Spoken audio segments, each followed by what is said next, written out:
सभी देखने वालों की खिदमत में मैं जावेद नसीम अपना आदाब, सलाम, नमस्कार और सत श्री अकाल पेश करता हूं।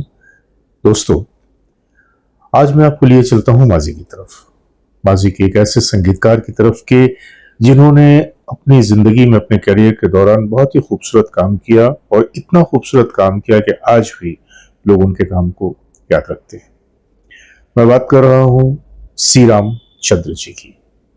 सी रामचंद्र जी उस जमाने में एक ऐसे संगीतकार थे कि जिन्होंने हर तरह का संगीत दिया और उनकी खास बात यह थी कि वो जैसे पेपी नंबर बनाते थे वैसे ही रोमांटिक नंबर भी बनाते थे और तकरीबन हर तरह के जॉनरा में उन्होंने काम किया। आज उनसे ही जुड़ी हुई एक कहानी मैं आपके सामने पेश करने जा रहा हूं, तो बने रहिए हमारे साथ और देखते रहिए अपना मनपसंद चैनल सिनेमाया। आइए चलते हैं आज की वीडियो की तरफ।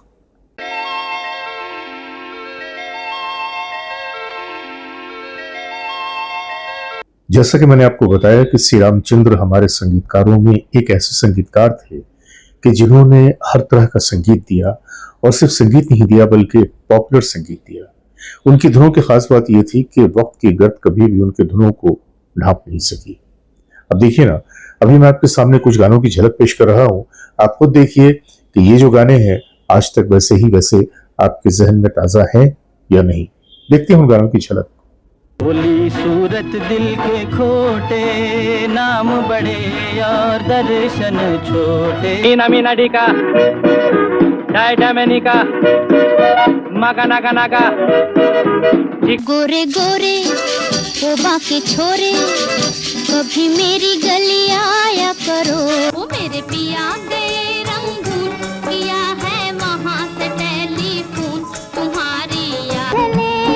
खिड़की तले तुम सीटी बजाना छोड़ दो, तुम सीधा है चंद्रमा रात आधी, रह न जाए तेरी मेरी हंसी है मौसम, कितना हंसी सफर है, साथी है। ये जिंदगी उसी की है जो किसी का जो धड़के दिल मेरा धड़के, दर्द जवानी का सताए बड़े बड़े। ज़बां पर है मोहब्बत की कहानी, पहचान मुबारक हो तुझे। रेशोला बदन तुमको इस दिल की कसम, रूठा न करो।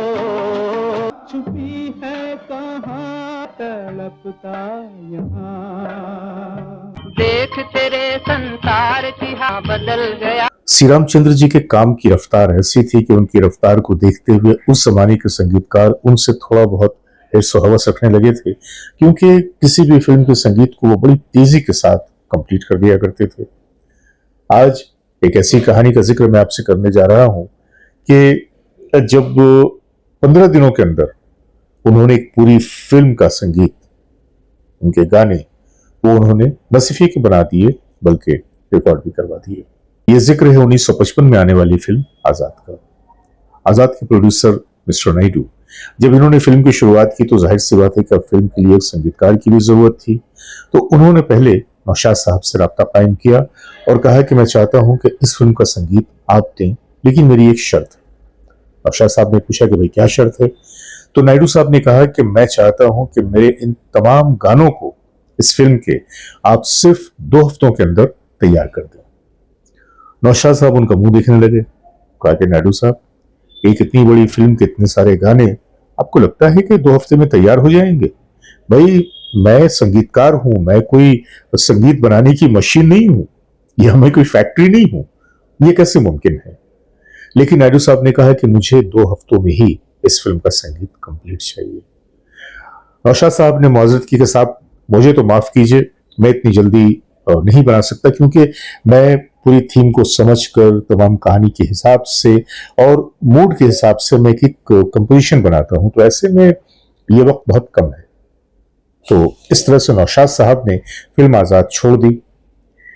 नायडू साहब के सामने फिर वही मसला आ गया कि भाई संगीतकार किसको लिया जाए, तो उनके जहन में एक नाम कूदा सी रामचंद्र जी का। उन्होंने सी रामचंद्र जी से राब्ता किया और कहा कि हम चाहते हैं कि इस फिल्म का संगीत आप दें, लेकिन हमारी शर्त है, और शर्त यह है कि आपको 15 दिनों के अंदर इस फिल्म के कंप्लीट कंपोजिशन को बना देना होगा। श्री रामचंद्र जी ने इसे एक तरह से चैलेंज समझा और हुकारी भर दी, और इस तरह से फिल्म आजाद मिल गई श्री रामचंद्र जी को। और मजे की बात यह है कि सिर्फ 15 दिनों के अंदर श्री रामचंद्र जी ने फिल्मों के तमाम गानों की कंपोजिशन बना डाली। है ना हैरत की बात। और ऐसा नहीं कि जल्दबाजी में काम करने की वजह से उनके काम की क्वालिटी में कोई फर्क आया या कि वो कंपोजिशन अच्छी नहीं बनी, ऐसा भी नहीं था। अगर आप फिल्म आजाद को याद कर सके और उसके गीतों को आपने अगर याद किया होगा, आपके दिमाग में वो अगर गीत होंगे, तो आप देख सकते हैं कि वो गीत आज भी पॉपुलर है। अगर वो गीत आपके जहन में नहीं है, क्योंकि बात तो बहुत पहले की है, मैं आपके सामने उन गीतों की झलकियां पेश कर रहा हूं। आप खुद देखिए कि आजाद के पूरे कंपोजिशन को, जितने भी गाने उसमें थे, महज 15 दिनों के अंदर श्री रामचंद्र जी ने कैसे बनाया होगा, ये तो भाई श्री रामचंद्र जी ही जानते हैं। बहरहाल मैं आपको आजाद के उन गानों की झलक दिखा रहा हूं। चपलाई रे दुनिया को छोड़ तेरी गली आई रे आई रे आई रे। राधा ना बोले ना बोले ना बोले रे, घूंघट के पटना खुदी बाहर आई, बाहों में खिली कलियां। जारी जारी ओ कारी बदरिया, जारी जारी ओ कारी बदरिया। साथी है खूबसूरत, ये मौसम को भी खबर है। दरस को तरस रही अखियाँ, तरस रही अखियाँ, बरस रही। चले वहाँ दिल मिले जहाँ, तो देखे ना कोई बलिए। किसी काम न आया, दी जान मगर देके भी आराम न आया। ये जवा है रात कोई याद आ गया, बढ़ने लगी है बात कोई याद आ। श्री रामचंद्र जी सिर्फ एक अच्छे कंपोजर ही नहीं थे, बल्कि वो एक बहुत अच्छे गायक भी थे, और उन्होंने अपने ही कंपोज किए हुए बहुत सारे गीत भी गाए। अब यूं समझ लीजिए कि इन्होंने जो अपने करियर की शुरुआत की थी, इनकी करियर की शुरुआत 1942 में हुई थी, और उनका राजेंद्र कृष्ण जी के साथ एक बड़ा अच्छा संबंध बना। उन्होंने बहुत सारा काम राजेंद्र कृष्ण जी के साथ किया, बल्कि यूं कहिए कि 33 फिल्मों के लिए तकरीबन 283 गीत उन्होंने सिर्फ राजेंद्र कृष्ण जी के साथ किए। काम तो उन्होंने 106 फिल्मों के लिए किया, और आखिरी बार उनकी जिंदगी, उनके कैरियर की आखिरी जो फिल्म थी, वो थी 1978 में आने वाली फिल्म तूफान से टक्कर। उसके बाद वो इस दुनिया से चल बसे, लेकिन जाते जाते जो भी काम वो कर गए, वो काम अपने आप में एक मिसाल है। तो ये थी आज की कहानी कि जब महज 15 दिनों के अंदर फिल्म आजाद के लिए श्री रामचंद्र जी ने कामयाब तरीन म्यूजिक दिया। आज की कहानी यहीं तक।